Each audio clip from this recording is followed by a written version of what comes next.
नमस्कार दोस्तों। जैसा कि आप जानते हैं, पिछले वीडियो में हमने कैदी और कोकिला कविता जो माखनलाल चतुर्वेदी जी द्वारा लिखी गई है उस पर बात की थी, उसका व्याख्या पर प्रकाश डाला था। अब हम उन्हीं के द्वारा लिखित अगली कविता बलिपंथी से पर बात करेंगे। MPPSC असिस्टेंट प्रोफेसर के सिलेबस में इस कविता का नाम है बलिपंथी के लिए, परंतु बलिपंथी से भी नाम है इसका नाम।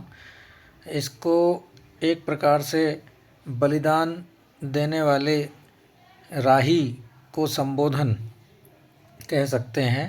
माखनलाल चतुर्वेदी जी अर्थात कवि जिन्होंने ये कविता लिखी है, वे बलिपंथी को संबोधन में क्या क्या कह रहे हैं इस पर बात की गई है। चलिए अब हम इस पर प्रकाश डालते हैं। मत व्यर्थ पुकारे शूल शूल, मत व्यर्थ पुकारे शूल शूल, कह फूल फूल सह फूल फूल। अर्थात जो कांटे हैं, जो बलिदान देने की राह में कांटे हैं, जो अपने देश प्रेम के लिए जो भी व्यक्ति अपने सर्वस्व न्यौछावर कर रहा है वो बलिपंथी है। और उस राह में अवश्य ही कांटे ज़रूर हैं, यातनाएं ज़रूर हैं। जितने भी क्रांतिकारी हुए हैं उन्होंने अंग्रेज़ी राज से बहुत सारी यातनाएं झेलीं और बहुत सारी परेशानियां झेलने के बाद भी उन्होंने हंसकर अपना बलिदान दे दिया। यही बात कही गई है। माखनलाल चतुर्वेदी जी कह रहे हैं कि मत व्यर्थ पुकारे शूल शूल, कांटे हैं इस राह में परंतु व्यर्थ इसको अपने मन में मत लाओ। कह फूल फूल सह फूल फूल, इन्हीं कांटों को फूल रूपी पुष्प रूपी मान लो और उन्हीं को सहन करो। और सहन करते करते अपनी मातृभूमि, अपने देश के लिए अपना बलिदान दे दो। हरि को ही तल में बंद किए, हरि मतलब ईश्वर, तल मतलब हिय तल में, हिय तल होगा अर्थात हृदय में, मन में। हरि को हिय तल में बंद किए, के हरि से कह नख हूल हूल। के हरि मतलब शेर, सिंह।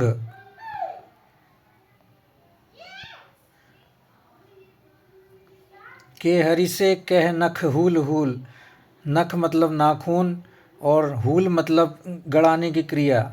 शेर की तरह शेर से कहो कि अपने पंजे को गड़ाता जाए।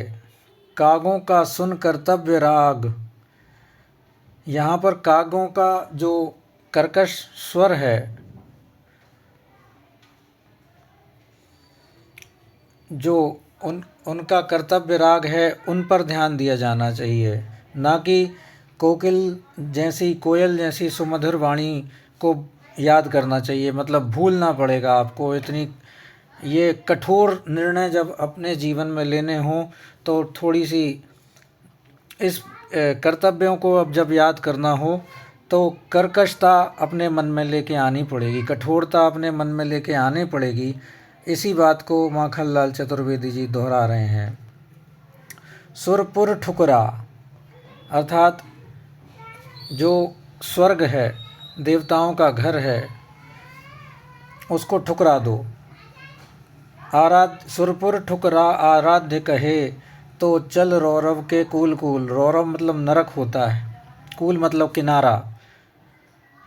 सुरपुर ठुकरा आराध्य कहे, तो चल रौरव के कूल कूल। अर्थात अगर तुम्हें अपने देश से प्रेम है, अर्थात उस पर आप बलिदान होने के लिए जा रहे हैं, तो आपको देवताओं के घर या अपने जीवन में जो भी आसान चीज़ें हैं उनको छोड़ना पड़ेगा अपने आराध्य से जुड़ने के लिए। आराध्य मतलब देश यहाँ पर कहा जाएगा। रौरव के कूल कूल अर्थात रौरव मतलब नरक होता है, उसके किनारे चलो। परंतु अपनी राह को मत छोड़ो।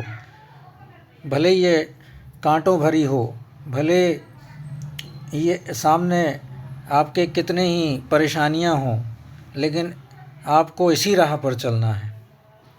भूखंड बिछा आकाश ओढ़। राह में आपको कोई सुविधा नहीं मिलेगी, कोई सुख सुविधा नहीं मिलेगी। आपके पास बिस्तर के नाम पर भूखंड है और ओढ़ने के नाम पर केवल आकाश है। नयनोदक ले मोदक प्रहार। अपने जीवन में नयनोदक ले मोदक प्रहार अर्थात नयन से जो उदक होता है, उदक नयन धन उदक, नयन धन उदक, नयनों से निकला हुआ नीर उदक। नयनोदक ले मोदक प्रहार।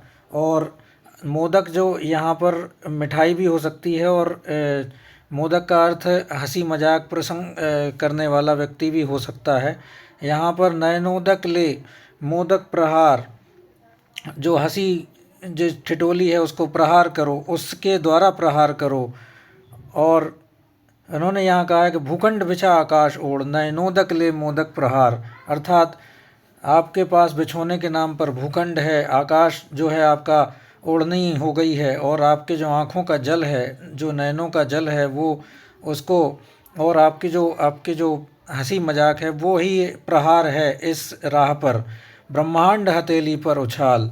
ब्रह्मांड हथेली पर उछाल, अपने जीवन धन को निहार, अर्थात अपने हाथों पर सारे ब्रह्मांड को, अपने हथेली पर सारे ब्रह्मांड के बराबर अपने जो आपके अंदर का जो विश्वास है, आपके अंदर की जो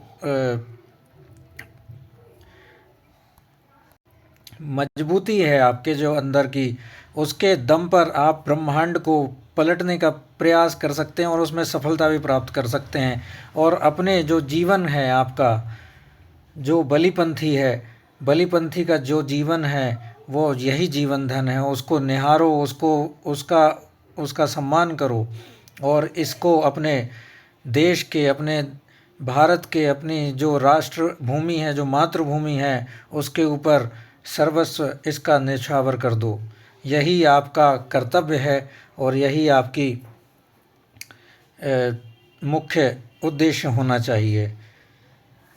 तो दोस्तों, यही इतनी बड़ी छोटी सी कविता थी, 3 बंद की ये कविता कही जाएगी, और इसमें माखनलाल चतुर्वेदी जी द्वारा देश प्रेम की भावना से ओतप्रोत कविता है, लिखी गई है।